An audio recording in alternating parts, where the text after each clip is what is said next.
지난해 2월 4명의 사망자와 4명의 부상자를 낸 여천 NCC 폭발 사고의 국과수 감정서를 KBC가 입수했습니다. 국과수는 사고 원인이 설계와 다르게 제작된 불량 부품이라는 결과를 내놨습니다. 제3지대의 신당 창당을 선언한 금태섭 전 의원이 광주에서 지역 첫 토론회를 열었습니다. 민주당에 실망한 호남 지역민들에게 대안이 되겠다며 비례대표 중심이 아닌 지역구 30석을 목표라고 밝혔습니다. 광주의 한계동 아파트 30여 세대가 전세 사기 피해를 입었다는 소식이 전해지자 사태의 심각성을 파악한 광주광역시가 임차인들의 고소와 별개로 경찰에 수사를 의뢰하기로 했습니다. 천혜의 비경을 간직한 다도해와 한려해상 국립공원을 품은 남해안을 국제적인 해양 레저 관광 거점으로 육성하기 위한 움직임이 본격화됐습니다. 오늘 KBC 8시 뉴스는 지난해 발생한 여천 NCC 폭발 사고 관련 단독 보도로 시작합니다. 사상자를 8명이나 낸 여천 NCC 폭발 사고는 어처구니 없게도 설계와 다르게 제작된 불량 부품이 원인인 걸로 확인됐습니다. 저희 KBC가 국과수 감정서를 입수했습니다. 먼저 조윤정 기자가 보도합니다. KBC가 단독 입수한 국립과학수사연구원 감정서입니다. 지난해 2월 여천 NCC 폭발 사고의 원인을 당시 폭발했던 열 교환기의 부품 중 하나인 백킹 디바이스 결함으로 봤습니다. 백킹 디바이스는 열 교환기 본체와 뚜껑을 연결해 밀폐시키는 둥근 원 모양의 부품인데 반원 모양의 쇠붙이를 이어붙여 만듭니다. 열 교환기 작동 시 높은 압력이 가해지는 만큼 정교한 설계와 제작이 필수지만 국과수 조사 결과 반원 쇠붙이 2개가 서로 맞닿는 단면이 기존 설계와 다르게 제작된 것으로 드러났습니다. 제작 도면에는 해당 단면의 최소 두께가 25mm로 표기돼 있지만 실제 두께는 19mm로 무려 6mm나 얇았습니다. 네, 맞닿은 이 빈 공간이 1mm만 차이 나도 다시 해야 됩니다. 6mm는 굉장히 큰 차이예요. 설계와 다르게 제작된 불량 부품이 압력을 이겨내지 못해 부서지면서 폭발 사고로 이어졌다는 게 국과수의 결론입니다. 여기에 현장 노동자들은 경찰 조사에서 압력을 높이는 작업이 단계적으로 이뤄지지 않았다고 진술한 것으로 알려졌습니다. 노동계는 여천 NCC에서 가동되고 있는 다른 장비들의 안전성에도 의문을 제기하고 있습니다. 시설이 30년 이상 노후화돼 불량 부품이 얼마나 더 있는지 알 수 없어 공장 전체의 안전을 장담하기 어렵다는 겁니다. 노동자를 이해한다면은 말 그대로 설계가 잘못됐으면은 설계를 다시 재검토해서 잘못된 열관계에 대해 다 교체를 하라고. 어처구니 없는 불량 부품 문제에 성급한 승합 작업까지 총체적 부실이 낳은 참사였습니다. KBC 조윤정입니다. 국과수는 폭발 사고의 원인이 된 백킹 디바이스 불량을 여천 NCC 측이 사전에 알고 있었을 가능성이 있다고 봤습니다. 불량 부품을 알고도 교체하지 않은 의혹이 불거지면서 여천 NCC의 사고 책임은 불가피할 걸로 보입니다. 이어서 박승현 기자입니다. 폭발 사고 2년 전인 지난 2020년 여천 NCC가 작성한 사고 부품과는 또 다른 백킹 디바이스 검사 성적서입니다. 균열 결함으로 사고 위험이 높아지자 하청업체에 보수 작업을 지시하는 내용을 담고 있습니다. 그때 A, B, C, D를 다 교체를 해버렸으면은 사고가 안 나. 한 기만 그랬던 정비 이력이. 그런데 이상한 점이 눈에 띕니다. 설계대로 제작돼 아무런 문제가 없는 백킹 디바이스 두께를 176에서 181로 5mm 늘려 제작할 것을 지시한 겁니다. 제작 도면상의 단면 두께가 실제와 5mm 이상 차이가 나자 이를 맞추기 위해 아예 전체 백킹 디바이스의 두께를 5mm 늘린 것으로 보입니다. 국과수는 이런 정황을 들어 여천 NCC가 사고가 난 다른 백킹 디바이스의 불량도 사전에 알고 있었을 가능성이 크다고 감정했습니다. 공장을 만든 사람, 이것을 설계한 사람, 그리고 그런 자재가 들어왔을 때 이것을 검수하고 체크하는 사람, 이 모든 사람들이 다 원청이에요. 그러면 뭐 책임은 누구한테 있어요? 원청에 있죠.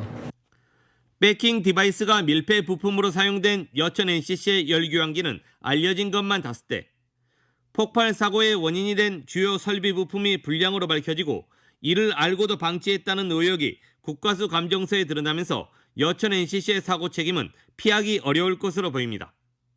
KBC 박승현입니다. 광주지방법원이 제3자 변제안을 거부한 강제징용 피해자 4명의 배상금을 법원에 공탁하려던 정부 절차에 대해 일부 불수리 결정을 내렸습니다.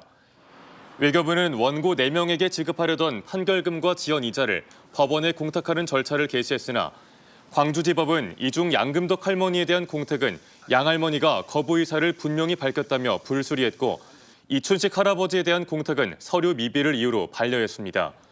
외교부는 이에 강한 유감을 표하며 즉시 이의 절차에 착수하겠다고 강조했습니다.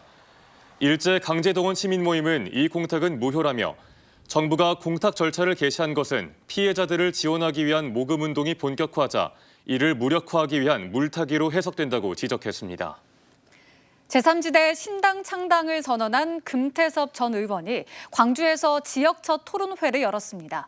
민주당에 실망한 호남 지역민들에게 대안이 되겠다며 비례대표 중심이 아닌 지역구 30석을 목표로 하고 있다고 밝혔습니다. 이형길 기자입니다.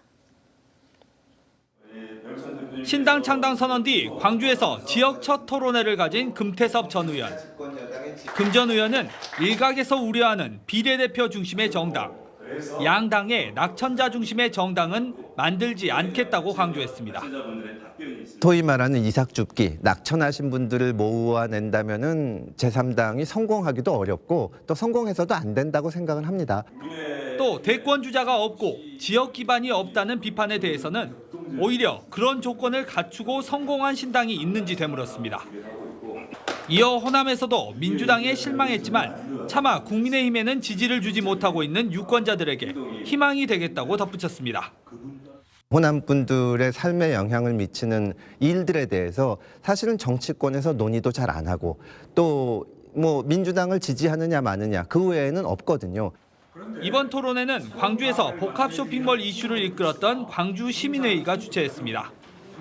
시민회의 측은 호남에서 지금 무엇보다 새로운 정치 세력이 필요하고 또 성공할 가능성도 높다고 말했습니다.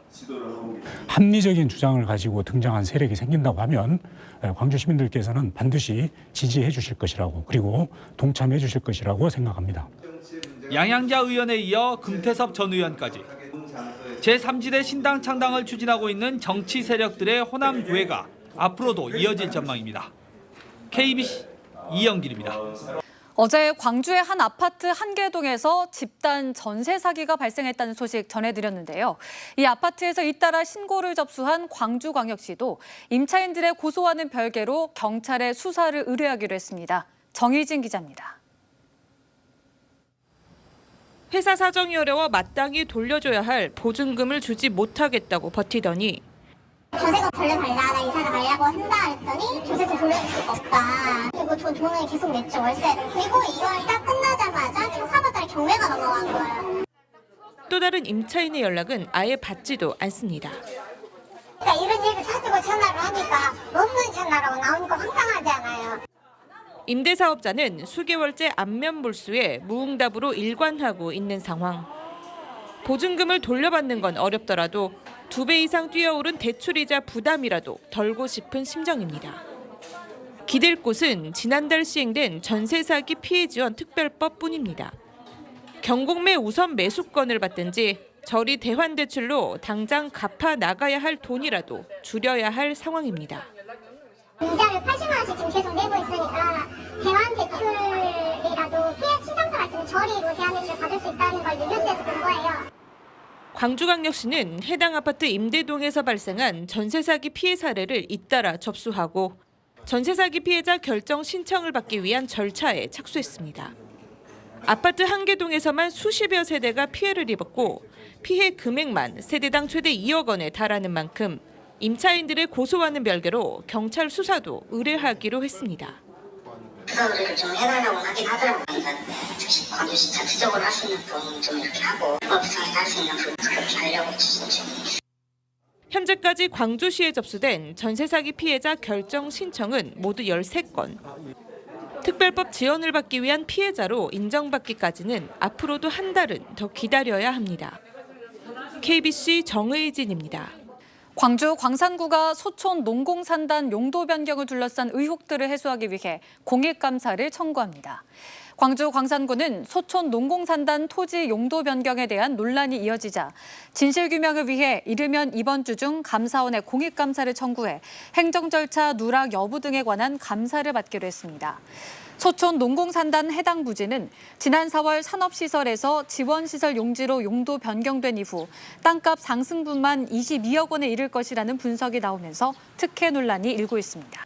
남해안을 국제적인 해양 레저 관광의 거점으로 육성하기 위해 전남과 부산, 경남이 한자리에 모여 머리를 맞댔습니다. 여야와 동서를 아우르는 소통 속에 남해안 발전을 위한 정부 차원의 정책적 지원과 부처 간 협력체계 구축이 필요하다는 데 입을 모았습니다. 이동근 기자의 보도입니다.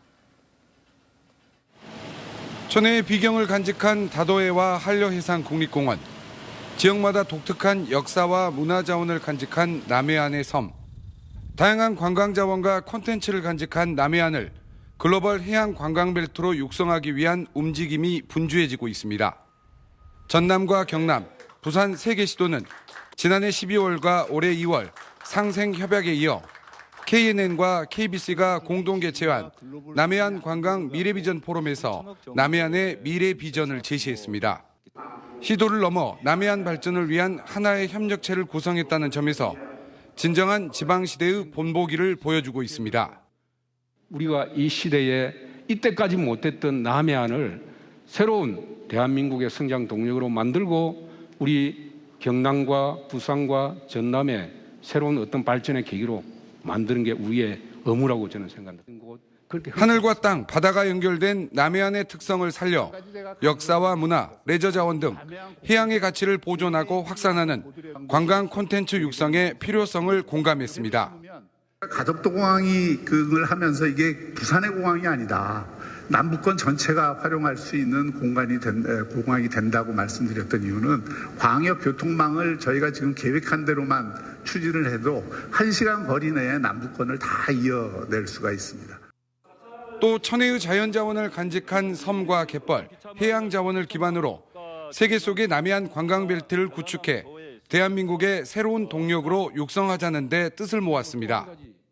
우리 전라남도가 중심이 돼서 앞으로 이렇게 남해안 관광 개발, 더 나아가서는 남해안 광역 경제권까지 이렇게 만들어내도록 모든 노력을 다하겠습니다. 남해안의 미래를 위해 손을 맞잡은 새 시도의 상생협력은 지방시대의 새로운 지평을 열어가고 있습니다. KBC 이동근입니다. 부산, 경남, 전남 지자체가 남해안 관광의 미래에 대한 청사진을 함께 그리고 있습니다. 관광업계 전문가들 역시 남해안 관광의 미래를 위해 지역을 넘어선 협업을 이어갈 것을 조언했습니다. KNN 김동환 기자가 보도합니다. 부산 해운대 청사포에서 경남 통영을 지나 전남 해남까지 해안선만 6,215km입니다. 수려한 경관을 품고 있는 곳곳마다 해양관광 명소로 손꼽히는 곳입니다. 남해안권의 해양관광 시장 규모는 부산이 7조 3천억 원, 경남 7조 원, 전남 6조 6천억 원으로 전국 평균 4조 3천억 원을 크게 웃돌고 있습니다. 영호남 남해안권을 하나의 해양 레저 관광 벨트로 묶기 위해 세계 시도 광역 단체장들에 이어 전문가들도 머리를 맞댔습니다. 지역 경계를 넘는 공동 프로젝트 추진과 국가 전략 차원의 접근이 필요하다는 의견이 먼저 제시됐습니다. 지역과 중앙정부가 상생하고 거버넌스를 만드는 것이 가장 중요한데요. 지역에서는 이제 이행력을 강화하고 정부에서는 지원을 할 수 있는 방안을 마련하는 것이 아마도 가장 중요할 것 같습니다. 남해안의 섬과 문화, 지역에서만 경험 가능한 콘텐츠를 살리고 일상이 여행이라는 트렌드를 살려야 한다는 지적도 나왔습니다. 어떻게 하면 이 남해안을 좀 차별화된 관광 목적지로서 이렇게 프로모션할 거냐, 촉진할 것이냐, 이런 부분들이 굉장히 또 중요한 과제라고 생각이 됩니다. 특히 교통 접근성에 대한 어려움 등 남해안 관광 환경이 안고 있는 고민은 반드시 풀어야 할 숙제로 지적됐습니다. 사실 남해안 이쪽 부분으로는 교통이 많이 힘듭니다. 어쩔 때 보면은 전남에서 경남을 갈 때 빨리 가거나 아니면 본인이 원하는 시간으로 갈 때 세종까지 갔다가 내려가는 경우도 있고 또 창원에서 한자리에 모인 영호남의 세계 광역 단체장과 관광 분야 전문가들은 남해안 관광의 미래를 논의하는 자리가 더 자주 필요하다는 의견을 밝혔습니다. KNN 김동환입니다. 강기정 광주광역시장이 시민들과 직접 의견을 주고받는 소통 창구를 늘리겠다는 계획을 발표했습니다. 강 시장은 취임 2년차 첫 정례회의에서 소통의 3가지 원칙으로 직접 소통, 다양화, 제도화를 꼽으면서 홈페이지나 신문, 방송뿐만 아니라 맘카페나 SNS 등을 통해 시민들에게 직접 시정을 전달하겠다고 밝혔습니다. 강 시장은 취임 1년간 강한 정책 추진력이 돋보이지만 시의회나 시민단체 등과의 소통이 부족하다는 지적을 받아왔습니다. 김대중 전남도 교육감이 전남 입시에 도움이 된다며 킬러 문항 배제에 찬성의 뜻을 나타냈습니다. 김 교육감은 오늘 열린 취임 1주년 기자회견에서 킬러 문항이 배제돼 수능의 변별력이 약화된다면 전남 수험생들에게는 도움이 될 것이라며 전남 학생들의 교육력이 떨어진 현실을 사실상 인정했습니다. 김 교육감은 이와 관련해 5개 시의 진로진학센터를 세워 개인별 컨설팅을 통해 교육력을 끌어올리겠다고 밝혔습니다. 2023 중흥 S클래스 JDX배 KBC 고교동문 골프대회에서 순천공고가 단체전 우승을 차지했습니다. 순천공고는 이틀에 걸쳐 나주 골드레이크 CC에서 진행된 제12회 KBC 고교동문 골프대회에서 광주와 전남북 21개 학교 25개 팀 중 1위를 차지했습니다. 우승을 차지한 순천공고에는 1,000만 원의 모교 장학금이, 2위와 3위를 차지한 동성고와 순천금단고에는 각각 500만 원과 300만 원의 장학금이 수여됐습니다. 양동국 광주지방국세청장이 취임식을 갖고 본격적인 업무를 시작했습니다. 양 청장은 취임식에서 국가 재정을 안정적으로 조달하고 민생 경제를 적극 지원하는 역할이 어느 때보다 중요한 시기라고 생각한다면서 모든 역량을 민생경제 회복과 원활한 재정 확보에 집중해야 한다고 말했습니다. 1966년생인 양 청장은 순천고와 세무대학교를 졸업했습니다.